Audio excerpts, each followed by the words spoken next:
اللهم صل على محمد وعلى آل محمد كما صليت على إبراهيم وعلى آل إبراهيم إنك حميد مجيد. اللهم بارك على محمد وعلى آل محمد كما باركت على إبراهيم وعلى آل إبراهيم إنك حميد مجيد. رب اشرح لي صدري ويسر لي أمري واحلل عقدة من لساني يفقهوا قولي. ربنا زدنا علما یا مقلب القلوب ثبت قلبی علی دینک. آمین. آج ہم سورہ رات کا رکوع نمبر 5 کریں گے اور پارہ نمبر 13 ہے، اور اس میں آیت نمبر 32 سے دیکھیں. وَلَقَدِ اسْتُهْزِئَ بِرُسُلٍ مِّن قَبْلِكَ فَأَمْلَيْتُ لِلَّذِينَ كَفَرُوا ثُمَّ أَخَذْتُهُمْ فَكَيْفَ كَانَ عِقَابِ. اور بہت سے پیغمبروں کے ساتھ جو کہ آپ کے قبل ہو چکے ہیں اس مذاق ہو چکا، پھر ان میں کافروں کو مہلت دیتا رہا، پھر میں نے ان پر گرفت کی، سو میری سزا کس طرح کی تھی. افمن هو قائم على كل نفس بما كسبت وجعلوا لله شركاء قل سموهم ام تنبئونه بما لا يعلم في الارض ام بظاهر من القول بل زين للذين كفروا مكرهم وصدوا عن سبيل ومن يضلل للہ فما لہ من ہاد. ترجمے کو دیکھیں. آیت نمبر 33 ہے.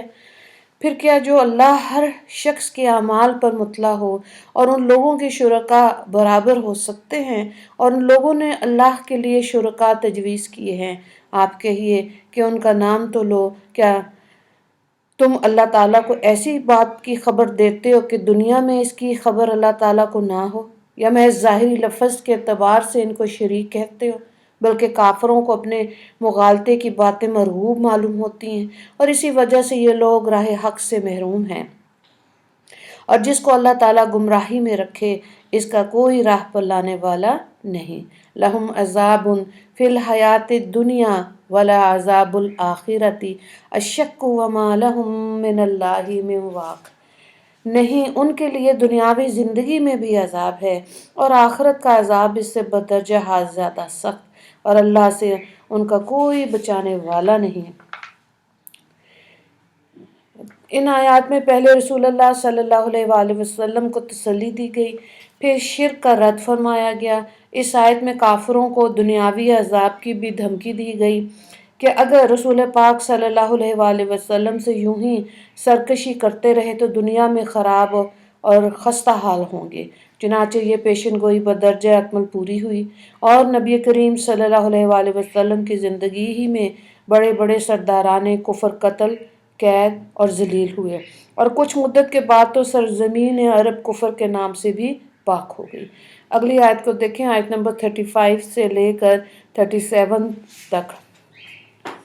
مثل الجنة التي وعد المتقون تجری من تحتها الانہار اکلها دائم وظلها تلک عقبی الذین اتقوا وعقبی الکافرین النار. جس جنت کا متقیوں سے وعدہ کیا گیا ہے اس کی کیفیت یہ ہے کہ اس کے نیچے سے نہریں جاری ہوں گی، اس کا پھل اور اس کا سایہ ہمیشہ رہے گا. یہ تو انجام ہوگا متقیوں کا، اور کافروں کا انجام جہنم ہوگا.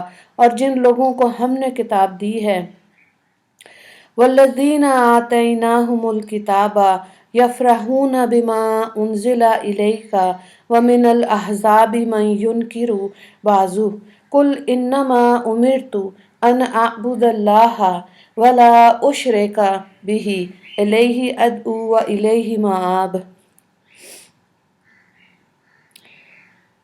اچھا. اور انہی کے گروہ میں بعض ایسے ہیں کہ اس کے بعض حصے کا انکار کرتے ہیں.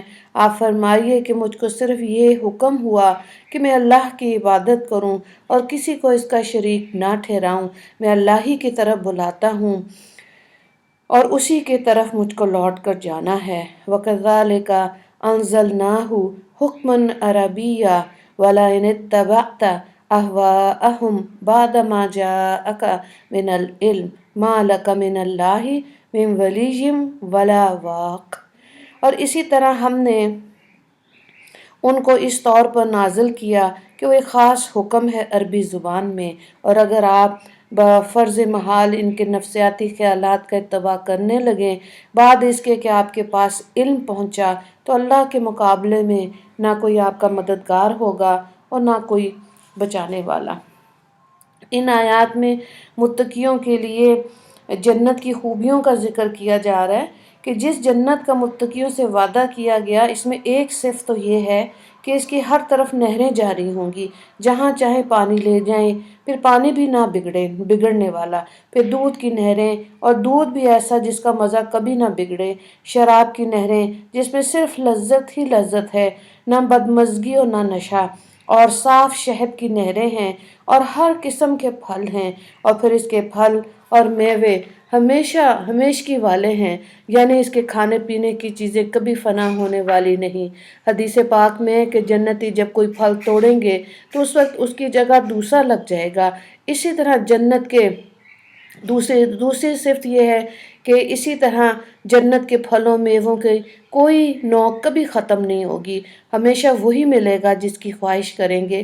اس طرح جنت کی نہ تو کوئی نعمت فنا ہوگی اور نہ کوئی راحت زائل ہوگی۔ تیسری چیز یہ بتائی کہ جنت کی کیفیت یہ کہ وہاں سایہ بھی ہمیشہ آرام دہ رہے گا، نہ کبھی دھوپ کی تپش ہوگی، نہ سردی کی تکلیف، اور سائے کی ہمیشگی کی وجہ یہ کہ وہاں آفتاب نہیں ہوگا بلکہ نور کی روشنی ہوگی۔ تو ایسی دائمی نعمتوں والی جگہ جنت متقیوں کو نصیب ہوگی انشاءاللہ۔ اللہ تعالیٰ یہ نعمتیں ہم سب کو عطا فرمائے، آمین۔ اس رکوع میں ایک ہی سوال ہے، آیت نمبر 35، کہ جنت کی 3 خوبیاں تحریر کریں۔ دعا کر لیتے ہیں اللہ تعالیٰ جب اپنے فضل و کرم سے ہم کو قرآن پاک کی دولت عطا فرمائی تو ہم کو اس کی اتباع کامل کی توفیق بھی عطا فرما دے، اور یہود و نصارہ کے طریق سے ہم کو کامل طور پر بچنے کی توفیق عطا فرما۔ شریعت محمدیہ کی ہم کو ظاہر میں باطن میں کامل پابندی اور اتباع نصیب فرما، اور ہمارا حشر ان متقیوں کے گروہ میں فرما دے جن کے لیے جنت کا وعدہ ان آیات میں کیا گیا ہے۔ یا اللہ، آپ کا بے انتہا شکر احسان کہ جس نے ہم کو امت مسلمہ میں پیدا فرمایا، قرآن پاک جیسی نعمت اور رسول پاک صلی اللہ علیہ وآلہ وسلم جیسے نبی اور اسلام جیسا دین عطا کیا۔ یا اللہ، ان نعمتوں کی قدردانی کی ہم کو توفیق عطا فرما، اور صحیح معنی میں اپنی معرفت اور توحید حقیقی عطا فرما دیجیے۔ وآخر دعوانا ان الحمد للہ رب العالمین۔ اللہم اغفر للمسلمین والمسلمات والمؤمنین والمؤمنات۔ السلام علیکم ورحمۃ اللہ وبرکاتہ۔